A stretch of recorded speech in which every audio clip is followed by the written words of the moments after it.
पुरुषों का कहना है, लेकिन अगर ये सत्य है, ये सच है, तो जो हम अपने मन से चाहते हैं वो हमें हासिल क्यों नहीं होता है।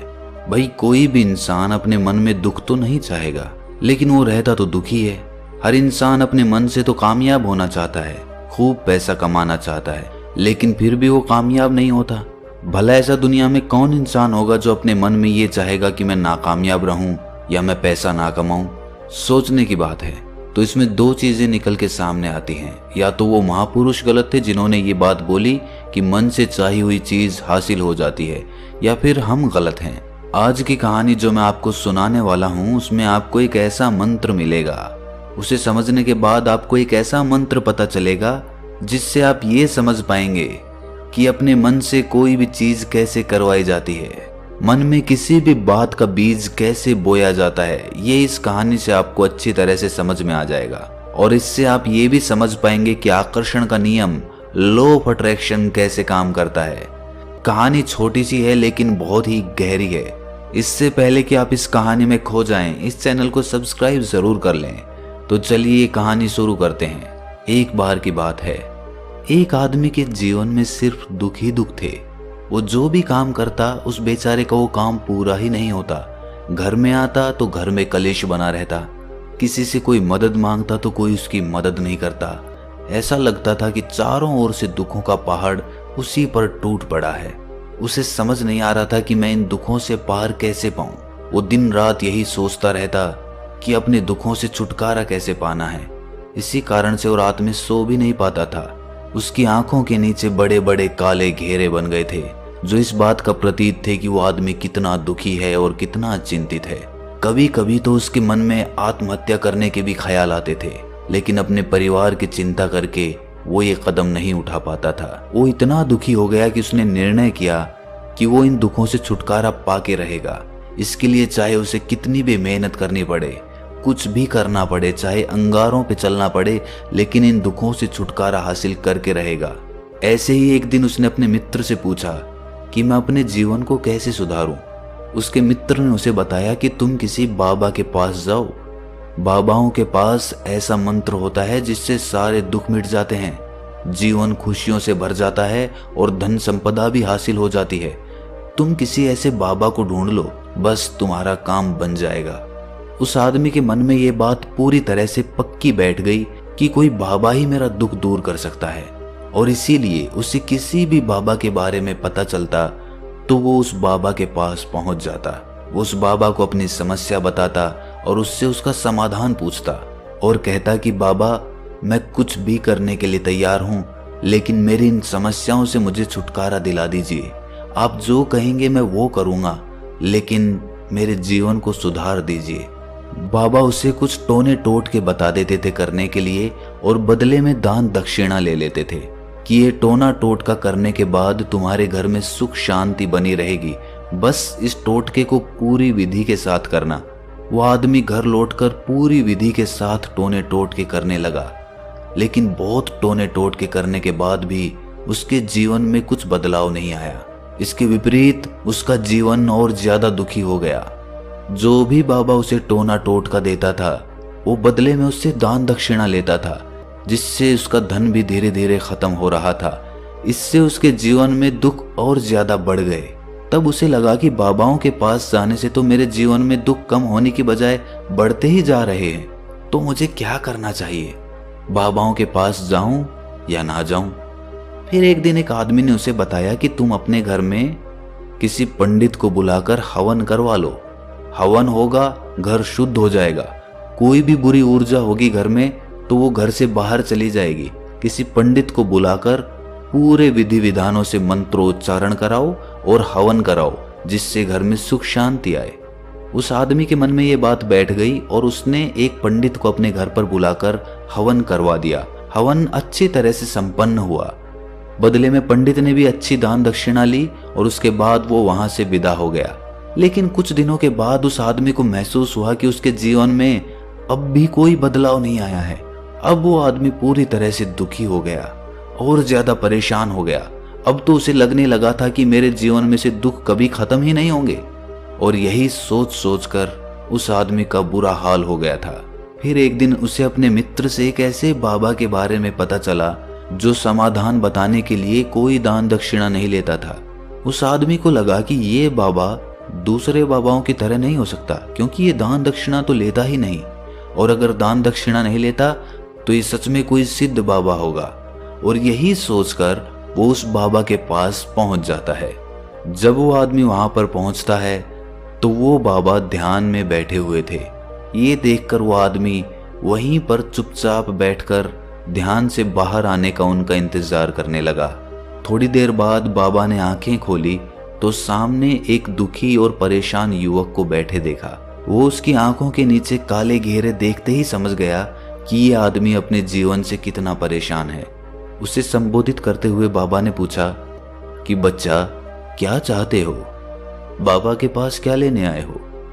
उस आदमी ने कहा कि बाबा, मैं अपने जीवन से बहुत परेशान हूं। मैंने इन दुखों को दूर करने के लिए बहुत सारे रास्ते अपनाए, हर वो तरकीब करके देखी जो किसी बाबा ने मुझे बताई, हर वो काम किया जो किसी भी इंसान ने मुझसे करने को कहा, लेकिन मेरे जीवन में दुखों में कोई कमी नहीं आई। बाबा, इसके विपरीत मेरे जीवन में दुखों में बढ़ोतरी हो गई।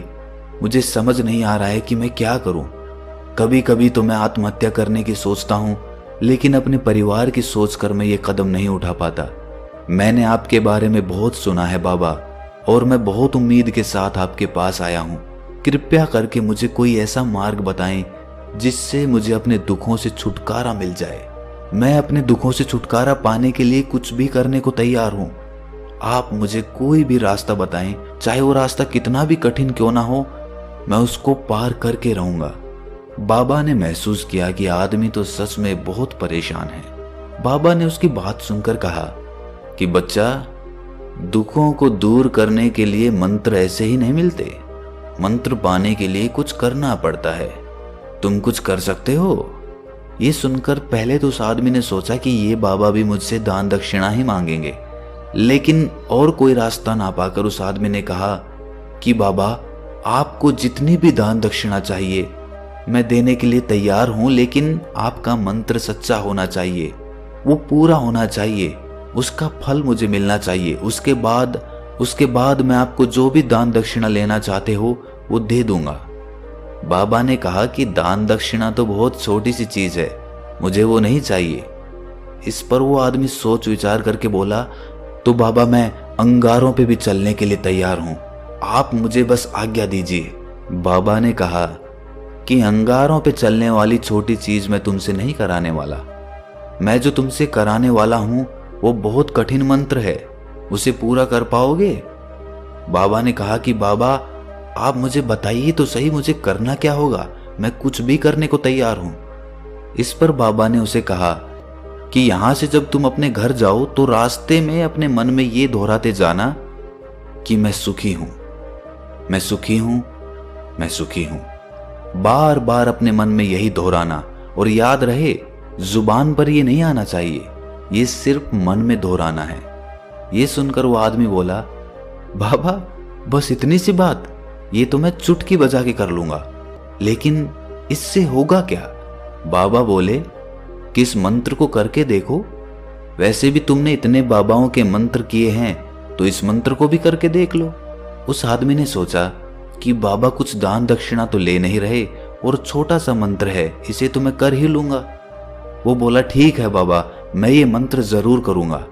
वो आदमी ये कहकर वहां से उठकर चलने लगा, लेकिन जैसे ही वो चलने लगा, पीछे से बाबा ने बोला कि बच्चा, एक बात याद रखना, जब तुम ये मंत्र अपने मन में दोहराओ तो तुम्हारे मन में बंदर के विचार नहीं आने चाहिए, बंदर का ख्याल भी नहीं आना चाहिए, तो ही ये मंत्र सिद्ध होगा। वो आदमी बोला, मुझे तो आज तक बंदर का कोई विचार नहीं आया, तो अब क्यों आएगा? आप चिंता मत करिए बाबा, मैं बस मन में यही दोहराऊंगा कि मैं सुखी हूं, मैं सुखी हूं, इसके अलावा बंदर का कोई विचार मेरे मन में नहीं आएगा। ये कहकर वो आदमी वहां से चल दिया। वो अपने मन में मैं सुखी हूं, मैं सुखी हूं, ये दोहराता हुआ थोड़ी दूर ही चला था कि उसके मन में अचानक बंदर का ख्याल आ गया। बंदर का ख्याल एक बार आया और चला भी गया, लेकिन उस आदमी ने सोचा कि आज तक तो मुझे बंदर का कोई विचार नहीं आया, ये आज बंदर का विचार क्यों आ गया? और ऐसे करके उसने उस बंदर के विचार को पकड़ लिया। वो ये भूल गया कि मुझे क्या मंत्र दोहराना है और वो बंदर के बारे में सोचने लगा। जब थोड़ी देर बाद उसे फिर से होश आया तो वो फिर से अपना वही मंत्र दोहराने लगा जो बाबा ने उसे बताया था, मैं सुखी हूं, मैं सुखी हूं। लेकिन अचानक से उसे सामने एक बंदर दिखाई दिया और ये देखकर उसके मन में फिर से बंदर का विचार उठ गया और वो अपने अंदर से इस विचार को बाहर फेंकना चाहता था। वो चाहता था कि मेरे अंदर किसी भी तरह बंदर का विचार ना आए, लेकिन उसे तो सामने बंदर ही दिखाई दे गया। ऐसे ही जद्दोजहद करते करते वो घर पे पहुंचा और घर पे पहुंचने के बाद अपनी पत्नी को कहा कि हे बंदरिया, मुझे खाने में बंदर परोस दो। और जब उसे एहसास हुआ कि उसने क्या बोल दिया तो वो अपने बाल नोचने लगा। वो दीवारों में सर मारने लगा कि आज तक मुझे बंदर का कोई विचार नहीं आया और आज मुझे ये क्या हो गया है कि मुझे हर जगह बंदर ही बंदर नजर आ रहे हैं। ये कैसी माया है? यही सोच सोच कर वो आदमी रात भर सो नहीं पाया। रात भर करवटें बदलता रहा और सुबह उठकर सीधे उसी बाबा के पास पहुंच गया और उसके चरणों में गिरकर कहा कि बाबा, पता नहीं क्या चमत्कार हो रहा है, आज तक मुझे बंदर का कोई विचार नहीं आया, लेकिन कल से जब से आपने मुझसे कहा कि बंदर का विचार नहीं आना चाहिए, तब से मुझे हर जगह बंदर ही बंदर नजर आ रहे हैं। उस आदमी ने कहा कि बाबा, मुझे तो आपके पीछे पेड़ पर बैठा हुआ बंदर भी केले खाता हुआ दिखाई दे रहा है, ये हो क्या रहा है बाबा? ये सुनकर बाबा हंसने लगे। बच्चा, मन का जाल एक ऐसा जाल है जिसे समझ पाना इतना आसान नहीं है। बंदर तो तुम्हारे रास्ते में पहले भी आते थे। जब तुम मेरे पास आए थे तो इन्हीं पेड़ों पे ये बंदर घूम रहे थे, लेकिन तब तुम्हारे ध्यान में ये बंदर नहीं था, तब तुम्हारे ध्यान में सिर्फ अपने दुख थे। इसके बाद बाबा ने उसे बताया कि बच्चा, हम जिस चीज से भी दूर भागना चाहते हैं वही चीज हमारे मन में बहुत गहरे में प्रविष्ट हो जाती है, वो हमारे अंतर मन में समा जाती है। असल में हम जिस चीज से भी छुटकारा पाना चाहते हैं उससे छुटकारा इसीलिए पाना चाहते हैं कि वो हमारे साथ बहुत गहरे से जुड़ी हुई है, और हम जितना ही उससे छुटकारा पाना चाहते हैं वो उतनी ही गहरी हमारे मन में बैठती चली जाती है और आखिरकार वो हमारे अंतर मन में छा जाती है। ऊपर से तो हम चाहते हैं सुखी होना कि मैं सुखी हूँ, सुखी हूँ, हमारे होंठ भी यही बोलते रहते हैं, लेकिन हमारे मन में दुख समाये होते हैं। हमारे विचारों में, हमारे मन में हमें दुख ही दुख दिखाई देते हैं। इसीलिए अपनी जुबान से बार बार ये बोलने से कि मैं सुखी हूँ, मैं सुखी हूँ, हम सुखी नहीं होंगे जब तक ये मंत्र हमारे अंतर मन में प्रविष्ट नहीं होगा। इस पर उस आदमी ने पूछा कि बाबा, लेकिन ये मंत्र हमारे अंतर मन में प्रविष्ट कैसे होगा? ये सुनकर बाबा ने कहा कि बच्चा, अपने दुखों से लड़ना बंद कर दो। जब तक तुम अपने दुखों को दूर करने की सोचते रहोगे तब तक वो दुख तुमसे चिपके रहेंगे, तब तक वो दुख तुम्हारे अंतर मन पर अपना राज जमाए बैठे रहेंगे। और जिस दिन तुम उन दुखों के बारे में सोचना ही छोड़ दोगे, उन दुखों से छुटकारा ही नहीं पाना चाहोगे, उसी दिन से तुम्हारी जिंदगी से दुख गायब हो जाएंगे।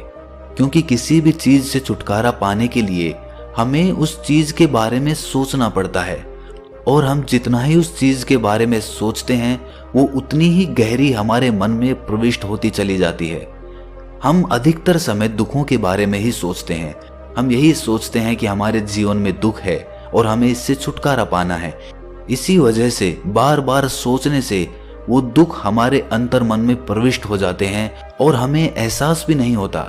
इसीलिए अगर तुम दुखों से छुटकारा पाना चाहते हो तो दुखों से छुटकारा पाने के बारे में सोचना छोड़ दो, तुम्हें दुखों से छुटकारा मिल जाएगा। अक्सर आदमी धूम्रपान छोड़ना चाहता है, शराब छोड़ना चाहता है, सुबह अपने आप से ये वादा करता है कि मैं कोई भी गलत काम नहीं करूंगा, लेकिन शाम को जब लौटता है तो नशे में चूर होकर लौटता है। ऐसा क्यों होता है कि जो हम सोच रहे हैं वो पूरा कर ही नहीं पा रहे हैं? असल में हम उस चीज को बहुत ज्यादा तवज्जो दे रहे हैं, उस चीज को बहुत ज्यादा अहमियत दे रहे हैं। जब भी हम उस चीज को छोड़ने के बारे में सोचते हैं तो हम उसकी इम्पोर्टेंस यानी कि विशेषता और ज्यादा बढ़ा देते हैं। हमारा मन उस चीज के बारे में जितना ज्यादा सोचेगा शराब या धूम्रपान छोड़ने के बारे में जितना ज्यादा सोचेगा, हमारा मन उतना ही उस चीज के पीछे ज्यादा भागेगा। हमें उस चीज से लड़ना नहीं है, बल्कि बिना सोचे गुजर जाना है। और अगर इस मंत्र को हम समझ लेते हैं तो हम अपने जीवन में जो भी पाना चाहते हैं उसे अपने अंतर्मन में डाल सकते हैं। और एक बार वो लक्ष्य हमारे अंतर्मन में बैठ जाता है तो फिर सफलता पाने में कोई समस्या नहीं आती, कोई दिक्कत नहीं आती। तो दोस्तों, कैसी लगी आपको ये कहानी कमेंट सेक्शन में जरूर बताएं, और अच्छी लगी तो इस चैनल को सब्सक्राइब करना ना भूलें। तो मिलते हैं अगली कहानी में, तब तक के लिए